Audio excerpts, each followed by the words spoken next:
What the hell?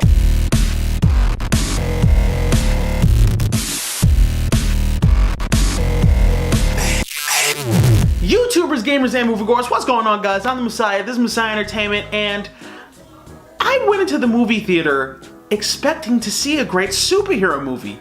And you know what? That's exactly what I got! X-Men Apocalypse is a great movie. What the hell are the critics smoking? The type of reviews this movie's been getting, you'd think it's on par with Batman v Superman, and it's far superior. I really enjoyed this movie. The entire time I was sitting there saying, well, you know, maybe after another scene, maybe that's when I'll start to feel like the critics started feeling. No, never in the movie did I ever feel like that. Never in the movie did I feel like, wow, that really, okay, this is where it's gonna start going downhill. Never! I really enjoyed the entire movie the entire way through. It's not even like where in Batman v Superman, it was like, I thought the critics were just being a little bit harsh, but I could understand their points. I really don't get what they were talking about. I enjoyed scene after scene after scene, both halves of the movie. Let's talk about the story. It picks up 10 years after the events of Days of Future Past, but the past part of Days of Future Past. McAvoy or Stewart? These timelines are so confusing. James McAvoy version, you know. Professor X has started a school for mutants. Mystique / Raven, she's running around the globe trying to help mutants out wherever she can. Eric, otherwise known as Magneto, is living up in Poland trying to live a nice and peaceful life with the brand new family that he started up. A lot of the old school X-Men like Cyclops and Jean Grey, they're all being enrolled into the school, with Scott just discovering his powers and Jean Grey being one of the most powerful telepaths ever known. But little do they know, Apocalypse is coming. The ancient villain known as Apocalypse, or Insabanur, is arising once more, and he's coming to take the world back from the humans and put it in the hands of the mutants, the clearly superior ones. And with that, we have our movie, and a pretty damn good one at that. Apocalypse's character, I totally get what he's doing and why he's trying to take the world back. When he fell asleep, he thought mutant kind would rule the world. It makes sense, doesn't it? They're the ones with the superpowers. How could they be held down by such powerless humans? Yet he wakes up thousands of years later and the weaklings are the ones ruling? What the hell is going on? No, we're gonna set this right now. He starts looking for mutants, he starts gathering up his army, and I like everybody's storyline in this movie too, to watch the younger characters like Jean Grey, Cyclops, Nightcrawler, watch all of them start to fill the big boy shoes and start to become the X-Men that we know they're destined to become one day.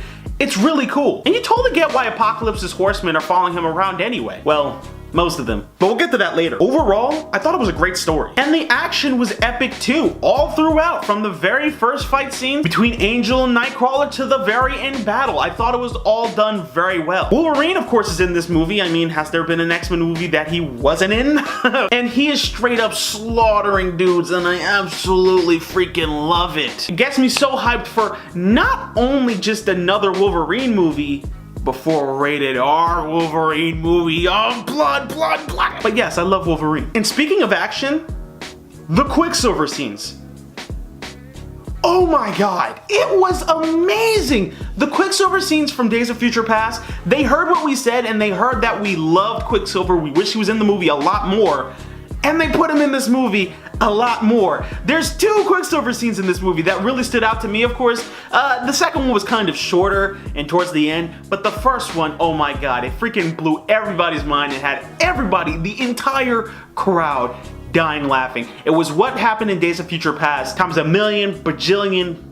They really hit Quicksilver's character all right on the nail. And for all the things that we like to look at other studios for and be like, give it back to Marvel, give it back to Marvel. No. This one needs to stay right here. They tried it, they didn't succeed as well. Bryan Singer just knows how to do those Quicksilver scenes. The characters in this movie, particularly the younger ones, because we've already seen the older guys, Magneto, Professor X, Mystique, we've seen all of them just return back to their previous roles, but the new people all did a great job. Sophie Turner as Jean Grey was a great choice. I don't want to go back to the older ones and, you know, the ones from the first 3 films in the franchise. And I'm glad that they're continuing on with the young guys, because the young guys did a phenomenal job. Ty Sheridan as Cyclops, he did an amazing job. Nightcrawler, freaking awesome. I remember seeing him in the second one and I was like, he's alright. But this one I was like, I love Nightcrawler. I can't wait to see him some more. Storm, a character who's really supposed to be a main X-Men, but we've never really gotten much on in the past. She even plays a pretty big role in this movie, a lot bigger than her roles in any of the other movies. Again, I love the new characters, I love where they're going with this, and I'm glad they're staying around for the next movie because they really are doing something great with this. Now on to Apocalypse.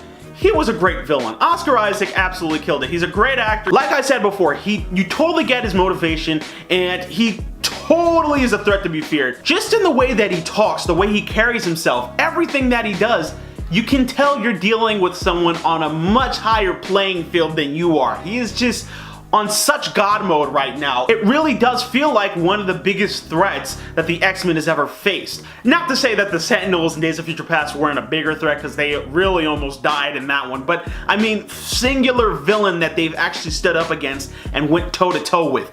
Definitely the biggest and baddest so far. Now, I really like Apocalypse, but with that being said, I do have a few gripes with him and the movie at large, but we'll start off here. Now, as much of a god as Apocalypse seems like he is, and I know they're trying to go with this whole god mode sort of thing, it kind of made me wonder, does he have the ability to really control people's minds? In the trailer, they kind of edit it so that, you know, it looks like he's controlling Magneto, and then when he lifts up Charles in the wheelchair, Charles says the line, "He can control us all." And it made me think, okay, well, can he control all mutants? Because if he can control all mutants, and he's controlling 4 Horsemen at the moment, what's stopping him from controlling any of the X-Men who's trying to fight him? Because there was a certain scene where he made Charles do something, and it made me think, why would Charles do that if he wasn't being mind controlled? I'm not sure, though I do like how he didn't have to actually control the 4 Horsemen. He just kind of appealed to the fact that they've been through a rough time. You know, Magneto obviously has had his fair share of problems with humans, and then the event in this movie just pushes him over the edge,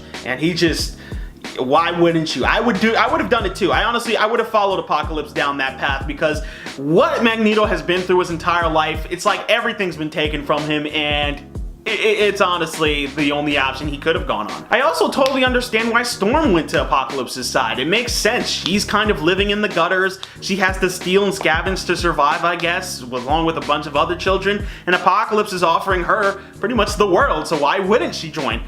But with that being said, it doesn't make any sense for the other 2 Horsemen. In fact, I'm not sure if it just doesn't make any sense, but it's just not expanded upon enough. Psylocke and Angel barely get any screen time. Honestly, we don't understand anything about Psylocke other than she has a purple thing that can turn into either a sword or a whip or do anything that she pretty much well pleases. And the movie does it with a few other characters. I know Jubilee was supposed to have a lot more scenes in this movie. They cut her role down to honestly just 2 lines. What? I'm sorry, X-Men Apocalypse, you're catching an L for that. You know, Jubilee has absolutely no lines in this movie. You barely know anything about her by the end of it. Same thing with Psylocke. She starts off, she just kind of randomly comes up. Honestly, it doesn't make any sense to me what the hell is going on with her. I don't know, I just feel like you should have gone into a bit more depth with some of these characters. That was my biggest fear walking into this movie, that the movie wouldn't really have enough time to really focus in on all of the characters. The X-Men is just a vast group of people with tons of different characters left and right.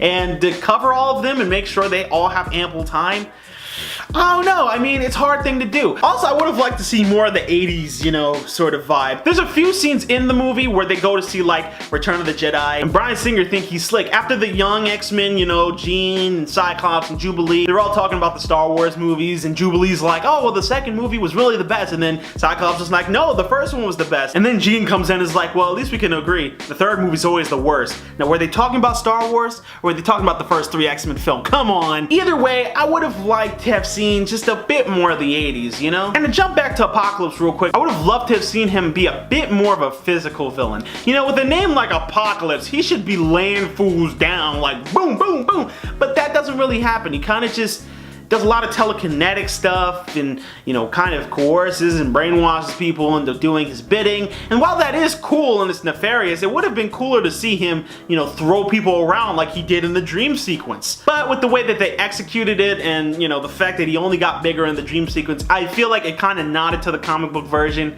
And it made sense, you know? So I'm totally fine with them taking that direction. I'm not gonna hold that against them. Now, the final gripe I really had with this movie was some of the CGI was a bit weird to say the least. It was kind of noticeable. There's one scene where Psylocke's running on a roof and it just caught me off guard. I was like, huh? What the? Whoa, whoa, whoa, whoa, whoa, whoa. And there's a few spots where it's like very clearly green screen. Sometimes you can sort of tell and it doesn't really bother you too much. Other times you can tell and you're just kind of like, you guys could have done a bit better. But to me, none of these gripes ever killed the movie for me. I still enjoyed the hell out of this movie. The action was on point, the story was on point, the characters and the acting were on point. Overall, guys, I'm gonna have to give this movie an 8 out of 10.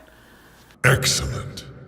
And the movie's freaking hilarious too. Had me and everybody in the audience just laughing at tons of scenes through it, so it was really great. Personally, in my opinion, the critics got it dead wrong. I would definitely recommend you guys go check this out ASAP. Great superhero movie. Maybe it's due to the fact that Civil War just came out a few weeks ago and everybody's still reeling off how good that was, and anything else they see for the next few weeks, they're just gonna strike it down. That's totally the wrong mindset.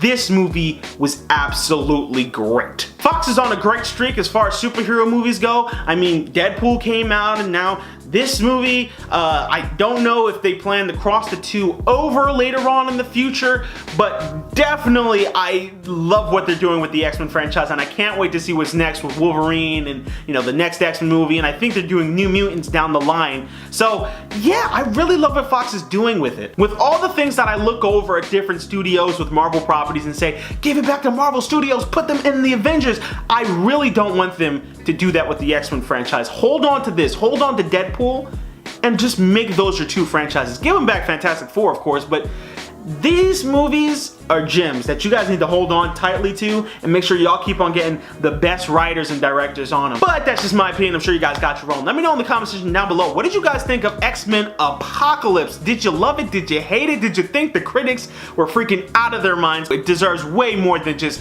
48% of Rotten Tomatoes. What the hell? Though the audience score is 74%, which I can sort of understand. That's around what I would have given. I think it's just those bougie critics who be giving them lower scores. So otherwise, great movie. As always, you guys can follow me on Vine, Twitter, MoviePilot, and Twitch. Don't forget to like the video, subscribe, and I will see you guys next time. I'm the Messiah. This is Messiah Entertainment. Peace.